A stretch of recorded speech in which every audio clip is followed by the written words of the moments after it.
Alrighty, ladies and gentlemen, excuse my rather refined look, if I do say so myself. I've been driving all night long, and I worked most of the day today, so I went to Clearwater, Minnesota to pick up a couple parts for an upcoming project to fix and flip, and I ended up purchasing the whole car. So now I don't know if the fix and flip is going to happen and if I'm going to keep this car or fix this one and sell it, or I'm not entirely sure what's entailed for this car, but I came out here to take some photos for the Kenny Brown Speed Therapy Academy Facebook page, and I wanted to see what them guys had to say in there, because I really respect their opinion. They're a good group of people. They're probably my favorite group as far as Mustang enthusiasts goes. So without further ado, let me show you the new unit I ended up purchasing.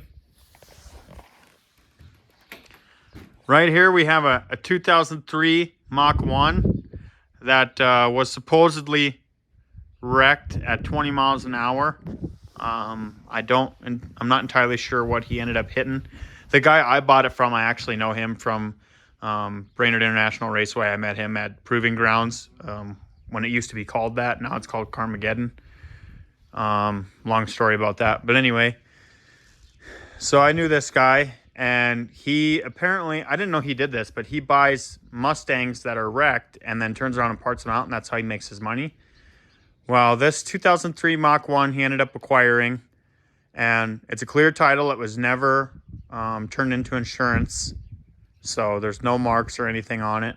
I am going to do a Carfax report. I kind of want to know how many owners it has and all that stuff, but I got a smoking deal, so I wasn't really that worried about the car's history at that point. It's got 60,850 some miles or something like that. I have a video of the engine running. I actually initially wanted the engine, transmission, complete wiring harness, seats out of it, and then I think there was something else, but I'm probably forgetting it. But anyway, so yeah, I wanted basically the drivetrain out of it. I wanted the rear axle, but that was already sold. And I ended up getting there, and he didn't have everything quite out of the car. As you can see, the wiring harness is still in it. And we were going to pull all that out when I got there. And then I was thinking about it because I'd been looking on Facebook for some Mach 1 sail panels. And I was like, how much for them sail panels on there too? And he's like, why would you want those? And I told him, I was like, well, because the Mach 1s are special. They have a special angle. They're different than the Mustang GTs. And he's like, really? And he looks over at another one that he was tearing apart, and he's like, sure as shit, they are different.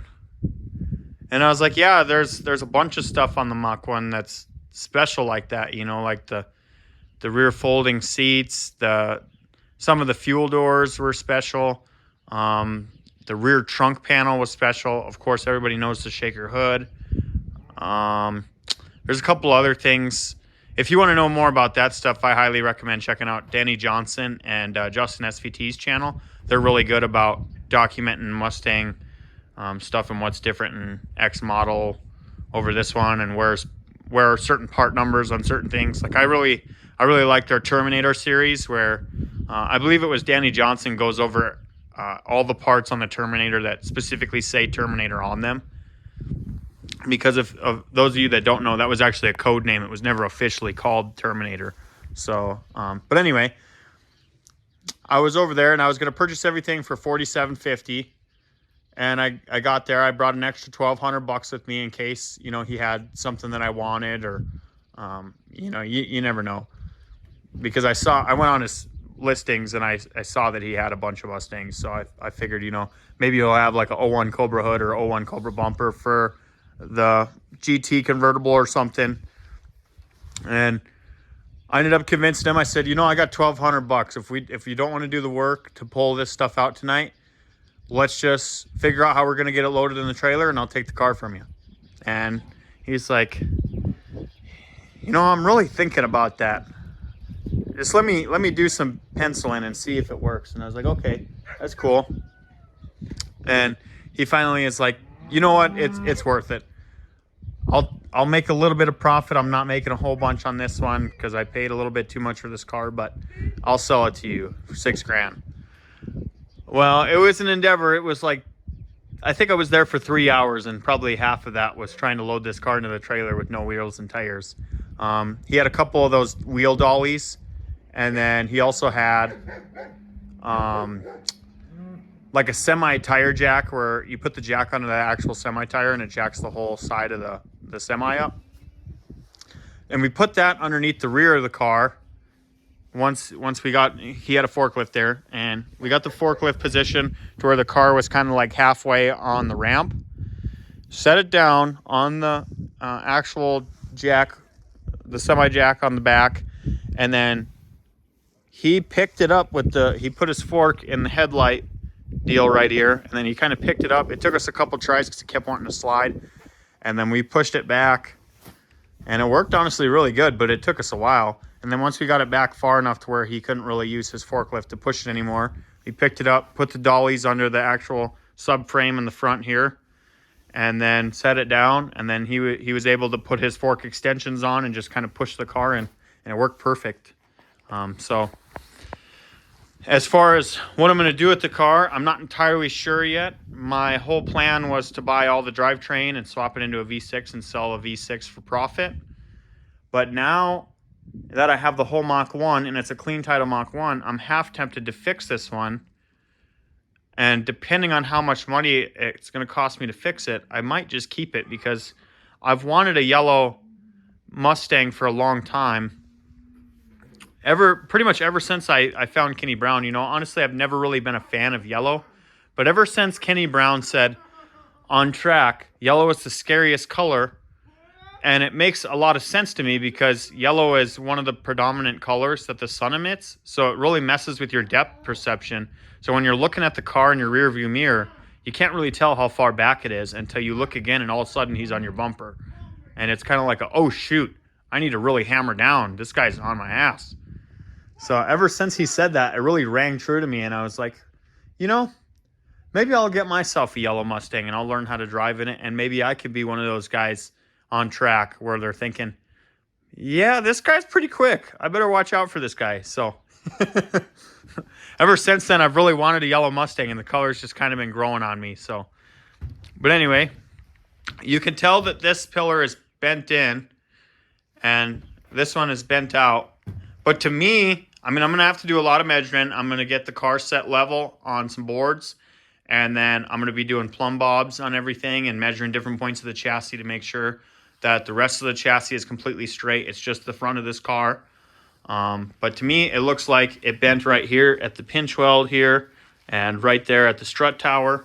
So I think this side is good to go. We can just cut it right at the strut tower and either graft a new front end from a V6 onto it, or I can do tubular front end. Kind of depends on what we're going to do.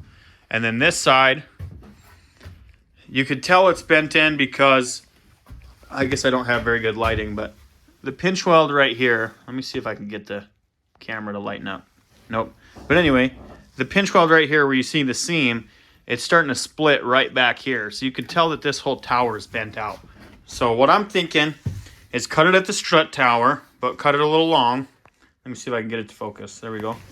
And then we can weld a plate. Like say I cut it right here, so I got extra room. We weld a plate on it with D-rings, and then I'll hook a chain to the tractor, and then I'll use a come-along. I don't want to yank it with the tractor because I don't want to go too far, but I'll use a come-along instead, and I'll suck this out. And then once this is out, we'll be good to go. Get a K-member in the car, make sure it holds its position, and then we can do the tubular front end on the car.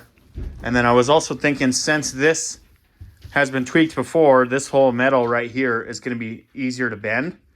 So what we'll do is if we do the tubular front end kit, we'll probably turn it into a race car.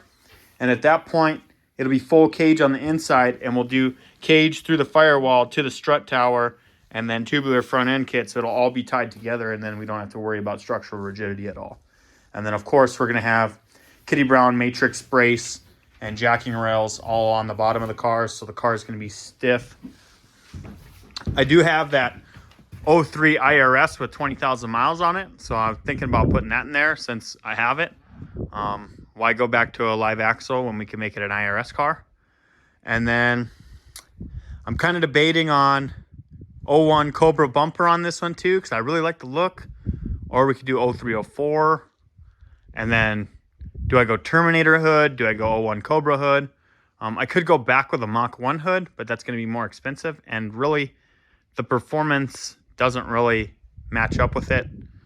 Plus, if I'm going to use it on the racetrack, I think the 01 Cobra hood is going to be the move, because then we can cut the center of the hood out and install like a track spec vent in it. So that'd be great. Anyway, let me show you the engine here. I do have a video of it running, but because of the accident, there's a hole in the front timing cover. So I'm gonna painter's tape it. Oh shoot, it's getting too dark. And I don't have my light. Hold on. I might have the light in the truck here. Oh shoot, I forgot I disconnected the truck. I guess I'll have to split in a video tomorrow, but you know, like I was saying, 60,000 miles on it, real clean. I have a set of tail lights already, so I'm not too worried about that. Actually, those might go on my 99, so I might have to get another set of tail lights. But oh, you know what? I actually have a set of amber tail lights. We can throw the amber tail lights on here with the IRS in it. And then I got to figure out rear bumper, front bumper, hood, what I'm going to do as far as front end. I have all the interior. These are some of the cleanest door panels I've ever seen, let me tell you. And then I have all the seats in my basement right now, so I'll split a video in of me showing the seats. I'm going to do some cleanup on those. I got them a little dirty loading them in the trailer. And then I also got, he doesn't have the transmission that came out of this specific car, but he sold me a tranny that supposedly has, it says 130,000 on it, but he said the paperwork he has claims it's 100,000 miles on it. It does shift good. I got an MGW shifter with it. And he also gave me a flywheel. I'll have to figure out a clutch situation. But I figure with this car, we take the G-Force transmission that I already have, put it on the Mach 1 engine, throw it back in this car, and away we go. Or if you really wanted to piss some people off, I was honestly thinking of K-swapping my GT convertible, but maybe we'll K-swap the Mach 1. That'll really fucking fire some people up. Excuse my language, but wouldn't that be interesting? And my whole thought process on why I would do a K-swap is, A, it's lighter. You can boost it, make the same amount of horsepower as the Terminators. So you'd be 100 pounds lighter, same amount of power, and half the size. So it'll be way easier to work on. And because it's mounted so far back, it'll also have a lighter center of gravity because it doesn't take up as much space. So it'd be even better for on track. But, you know, I don't know if it would be compliant with most race classes. I mean, at that point, I'm going to if I tubular front end it and cage it, I'm basically going to be in the highest class anyway. So at that point, it's a money game anyway. So I might as well go as light as we can with as much power as we can. Push 500 horse turboed on a K24 or something with a T56 transmission in the car, and then we'd be good to go. Or I can, like I was saying, I could do the 60,000 mile Mach 1. Do the Shelby Mike primary tensioners, or guides, with new tensioners, new chains, AccuFab secondaries, do the whole 9 on those. And then that motor will be pretty much done. Of course, new front cover. I probably won't do anything else to it, maybe long tube headers, but that's about it. And some sort of an X-pipe, IRS, and then maybe like Borla exhaust on the back, or maybe I'll just build a whole exhaust out of the Vibrant stuff I already bought for the race car, since I'm selling the race car anyway, and turn this into the new race car. I'm not sure. So anyway, I know it's getting dark, you can't really see it anymore, but that's all I really got for this. I'll splice in a quick little video of the seats I got, and then this could be a whole separate video on a project coming up. It'll probably be sitting for a while though, so I apologize for that if you don't see content on it for a while.